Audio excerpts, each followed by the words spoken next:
Mitkä on ne aseet, millä Djokovic tänään voittaa?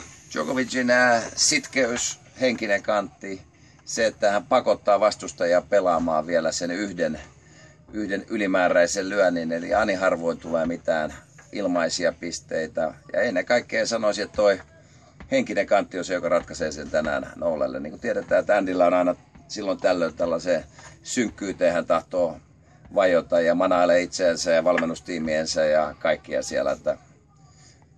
Mutta jokainen päivä on uusi päivä.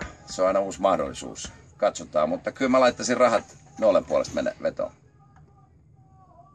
1000-luokan turnauksen miesten kaksinpelin finaali. Finaalissa vastakkain maailman rankinglista ykköspelaaja Novak Djokovic ja hän saa vastaansa maailman rankinglistalla 4. tilalla tällä hetkellä majailevan Scottin eli Andy Murrayn. Ja tämä on nyt 26. kerta, kun tämä tiimi parivaljakko kohtaa toisensa.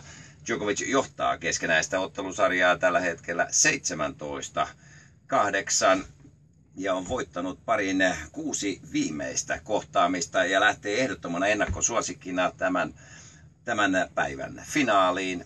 Kovilla kentillä Serbia on vienyt 9 viimeistä kohtaamista ja jos Novak Djokovic tämän ottelun tänään voittaa, on se hänen 5. mestaruutensa Miamiissa. Murray hakee nyt 3. mestaruutta ja tämä duo on voittanut viimeksi pelatuista 8 Miamin turnauksesta peräti 6.